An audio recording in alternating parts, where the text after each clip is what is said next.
Majority Floor Leader, no other than Senator Joel Villanueva of Bulacan and the Republic of the Philippines is recognized to deliver his privileged speech. Thank you very much, Mr. President, distinguished colleagues. Mr. President, in Ecclesiastes chapter 1, chapter 3, verse 1, and 7, verse 8, it says, "There is time for everything, and a season for every activity under the heavens, a time to tear and a time to mend, a time to be silent and a time to speak, a time to love and a time to hate, a time for war and a time for peace." Mr. President, I rise on a matter of personal and collective privilege. And let me also begin by quoting Proverbs chapter 22, verse 1. It says there, "A good name is to be chosen than great riches."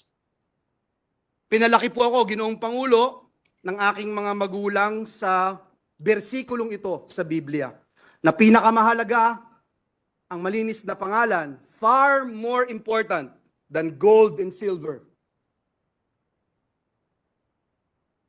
Napakahalaga na maintindihan na ang pagkakasala sa Diyos ay mas masahol pa sa kahit anong kasalanang pwede mong magawa sa iyong kapwa-tao. Every first grader, every Sunday schooler knows that liars go to hell. Simulat sa Paul, malinaw po ang ating pamantayan, Ginoong Pangulo, maging tapat sa pagkakatawag at paglilingkod natin para sa Diyos at bayan. Kaya ngayong araw pong ito, kasama po natin sa bulwagang ito, ang aking mga kaibigan, itinuturing ko pong pamilya, mga ate, kuya, nakasama po natin, at sila po, Ginoong Pangulo, ang mga buhay na patotoo, buhay na saksi kung paano natin isinabuhay ang pamantayang ito. Ito rin po ang dahilan kung bakit tayo tumatayo ngayon, sapagkat hindi lang po dinudungisan at niyuyurakan ang ating pangalan at pagkatao, kung hindi higit po sa lahat, ang institusyon na minamahal nating lahat, ang institusyon ng Senado ng Republika ng Pilipinas. Ginoong Pangulo, mayroon pong naninira, pilit na ibinabagsak, iniinsulto, at inaalipusta ang mga miyembro ng Senado, maging ang ating pinakamamahal na institusyon. Let me set the record straight, Mr. President. At para po mas madali, true or false na lang po tayo sa mga paratang ng pinuno ng pinakamakapangyarihang komite sa Kamara de Representantes, ang may hawak ng budget, ang House Committee on Appropriations, na walang iba kung hindi itong party list representative na Zaldico. Unang paratang po sa atin, Ginoong Pangulo, may kaso daw po tayo sa Ombudsman. True or false? Ang sagot, false. Ang pinag-usapan ng gawa-gawang reklamo noon, isang sulat po na mula sa ating opisina. Ito pong gawa-gawang reklamo noon ay katawa-tawa sapagkat ang ginamit po, kung po pwede po nating ipakita, na font ay Comic Sans. Yan po ang ginamit na font, pang-comedy po. Ang letterhead po na ginamit ay Buhay Party List. Mr. President, the last time I checked, ang tatay ko po, hindi po si Brother Mike Velarde. Ngunit mahal ko po siya.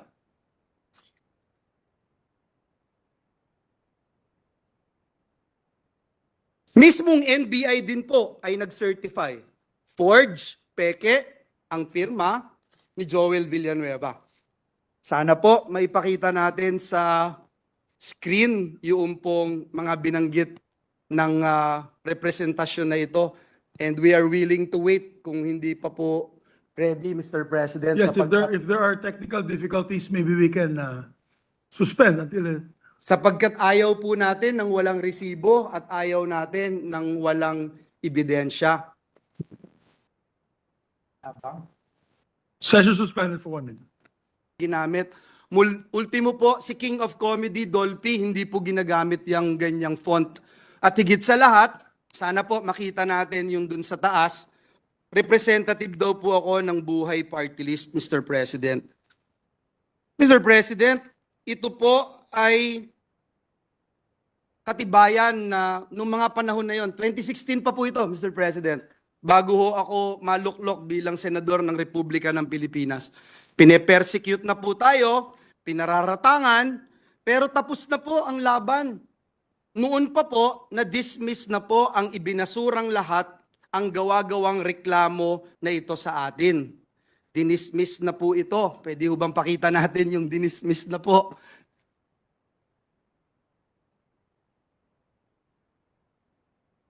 Mr. President, 2019 pa po, dinismiss na po ang kasong ito na ipinaparatang sa atin.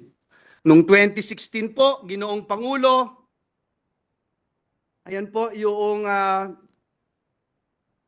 pag-dismiss, Mr. President, ng reklamo. Hindi nga po nakarating sa korte, Ginoong Pangulo, na-dismiss na po sa probable cause pa lamang. Mr. President, noong 2016, ginamit po ito, ngunit hindi nagtagumpay. Nakakuha po tayo ng 18,459,222 votes. Noong pong 2022 elections, 18 million na naman ang nakuha po natin at talagang hindi rin po pinaniwalaan ng taong bayan. Ang mga paratang na ito na ngayon po ay inuulit ng makapangyarihang chairperson ng Committee on Appropriations. Mr. President, is the Pope Catholic? Nag-research po ba at nag-aral ang nag-aakusang ito sa atin? Ngayon po, kakalkalin ngayon ang kanyang mga kaso. Nakakalungkot po dahil kaibigan naman po natin siya. Pero dahil po pumasok siya sa away na hindi niya away, kailangan niyang magbabanggit ng mga personal attacks, kakalkalin po itong mga atraso niya sa bayan. Ito pong kumpanya niyang SunWest Corporation. True or false? Ito po ba ang isa sa pinakamalaking government contractor sa bansa? Sagot, true. True or false?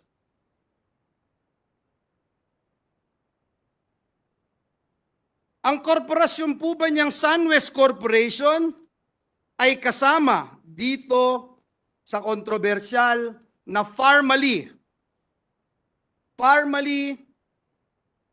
case dito na inimbestigahan sa Senado na kasuhan ng Senado? The answer is true.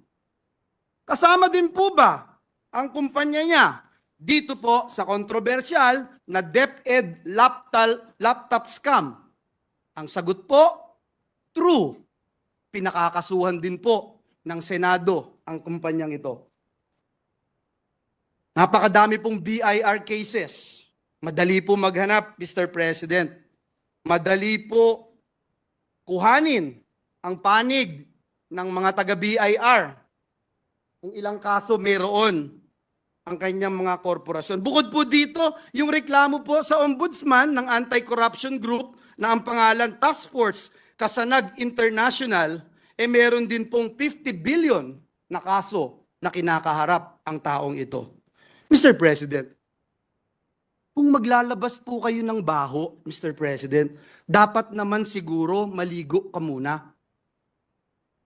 Ang masaklap po, Ginoong Pangulo, sa kabila po ng track record na ito ni Mr. Zaldico, ang masaklap po, inappoint po siya ng Kamara de Representantes bilang tagapagbantay ng kaban ng bayan. Si Dracula, inappoint mo bilang tagapagbantay ng blood bank ng bayan. Wow, Mr. President. Kailan sa kasaysayan ng bayan natin nangyari ang ganitong pagkakataon? Na isang big-time contractor ang hahawak sa kaban ng bayan. Only in the Philippines, Mr. President. Mr. President, marami po akong pupwedeng sabihin, isa-isahin, pero hindi ko ho ngayon gustong pag-usapan ang napakarami yung kasong ito. Hindi ko po iisa-isahin. Hindi ko po pe-personalin.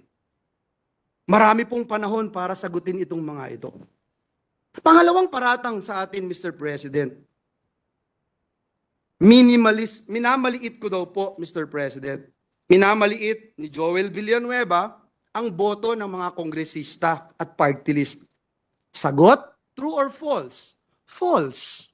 Mr. President, utang ng buhay kong ito ang pagiging miyembro ng Kamara de Representantes.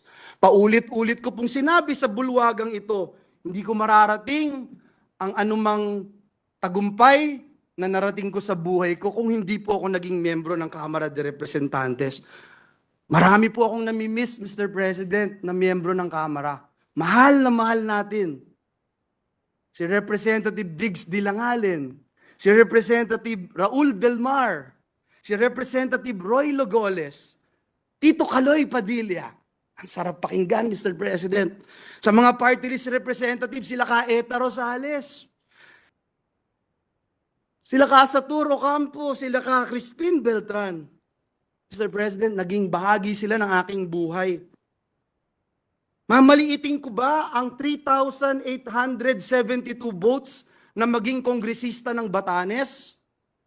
Bakit ko po mamaliitin? Lagi ko nga pong sinasabi, dapat pakinggan ang bawat representative ng Pilipinas. Doon po sa interpellation namin, nandito po si Senator Bato, madali po niya ikukumpirma. Ano ba yung pinag-uusapan namin about votes? Ang topic po namin ay disenfranchisement. Ang binanggit po namin ay kung tayo po ay iluluklok ng taong bayan bilang senador, tayo po ay iluluklok ng taong bayan bilang party list representative o bilang district representative, may different roles po tayo.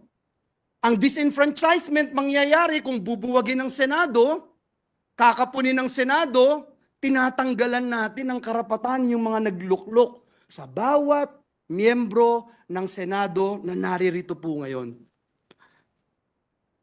Mr. President, kailanman hindi natin kayang maliitin ang bawat miyembro ng Kamara de Representantes. Higit sa lahat, Mr. President, miyembro po ng Kamara at party list ang tatay ko na mas mahal ko pa kaysa sa buhay ko, Mr. President. And let the records bear that statement of this representation. Paano ko po mamaliitin ang Kamara? Ang tunay na issue, Mr. President, ay ito pong Peking People's Initiative. Dito po tayo mag-focus. Madali ho maghalit para sa akin. Madali po para magsisigaw ho dito dahil kakampi ko maraming senador. Madali po yun, Mr. President. Napakadali. Banggitin isa-isa itong kaso na ito. Ilang bilyong dito, ilang bilyon doon. Madali po sabihin, pero hindi po yun ang focus. Ang focus po natin, Mr. President, at hindi tayo dapat maging personal, ay banggitin natin itong bigger issue. This issue which is bigger than myself, which is bigger than you and me, which is bigger than this institution, Mr. President, and this is the soul of our nation, our Constitution, Mr. President. Imagine, Mr. President, true or false, Mr. President?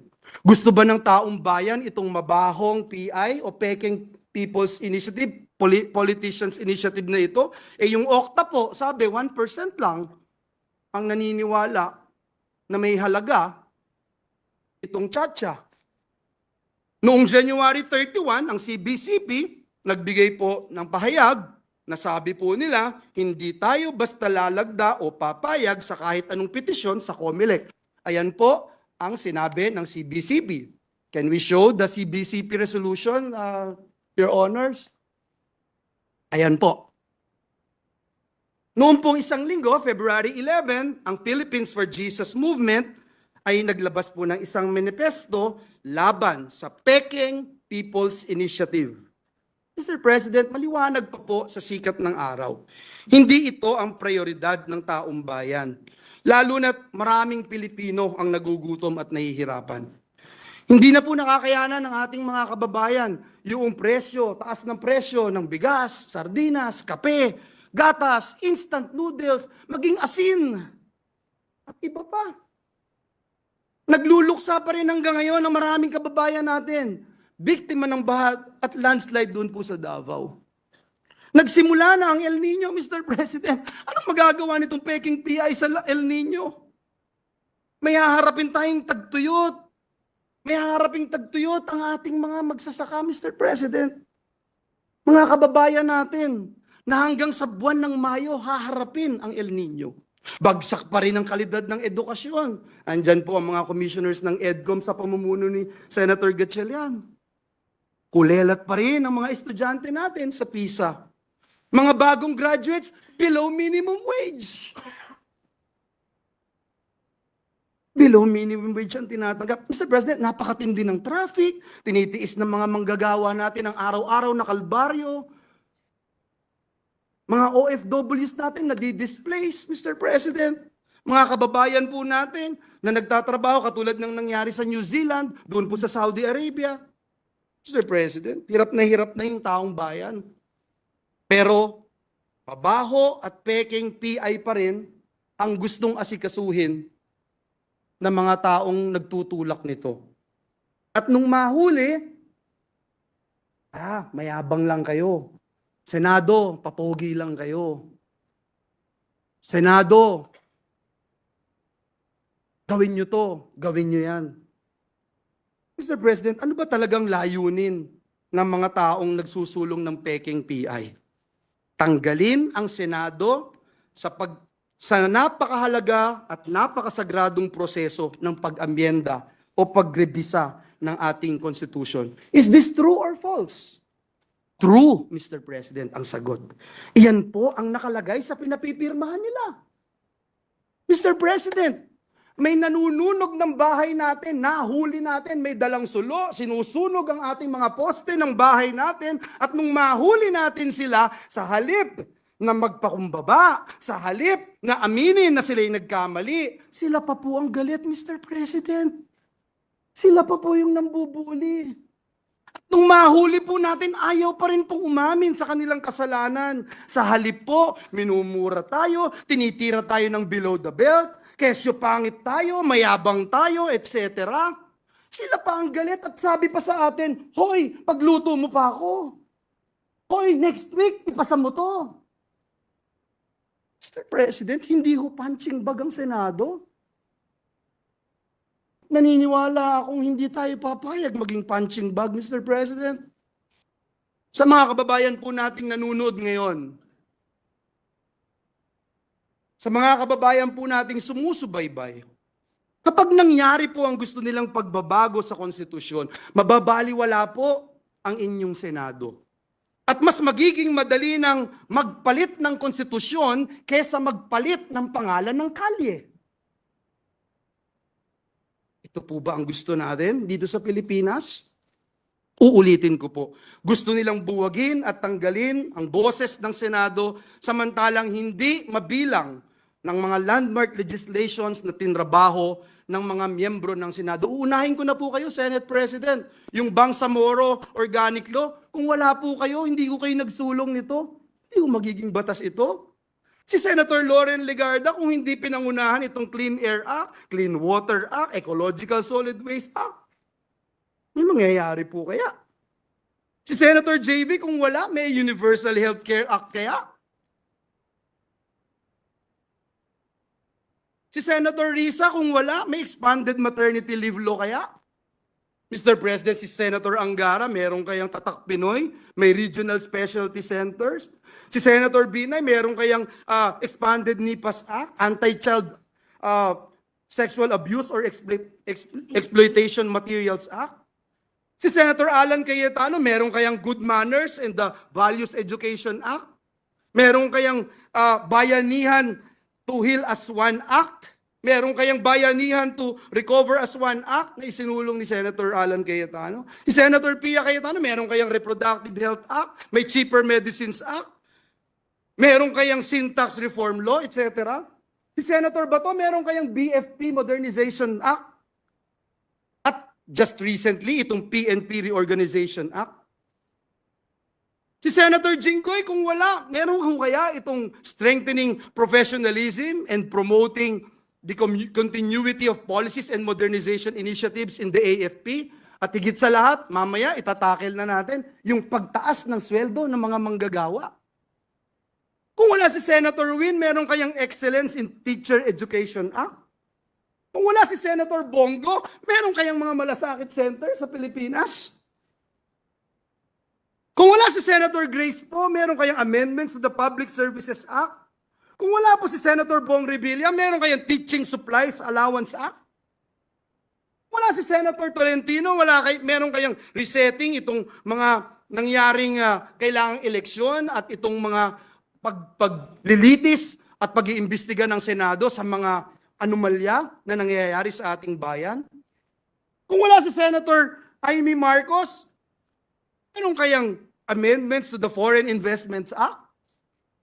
Mr. President, I can go on and on and on, Mr. President. Kung gaano karami ang tinrabaho ng inyong Senado, hindi para sa personal na interes, hindi para lumawig ang aming mga termino, hindi para lumaki ang pondo na aming kailangang hawakan. Mr. President, Ginoong Pangulo, patuloy po akong nagdadasal. Patuloy kong ipinagdadasal ang ating mga kasamahan sa Kamara de Representantes. Lalo na po si Ginoong Zaldico. Mr. President, kung ayaw niya pong maniwala sa akin, i-quote ko na lang po yung sinabi ni Speaker Martin Romualdez. Don't throw stones if you live in a glass house. Yan po ang sinabi ni Speaker. Sana po marinig po ng ating mga kasamahan. Pinapanalangin ko po na bigyan tayo nawa ng Panginoong Diyos ng lakas, talino, maging kakayahan para magpatawad, Ginoong Pangulo, at pagtuunan ng pansin higit sa lahat. Ano po ba ang tunay na kailangan ng bayan ngayon? At ipanalo natin ang taong bayan.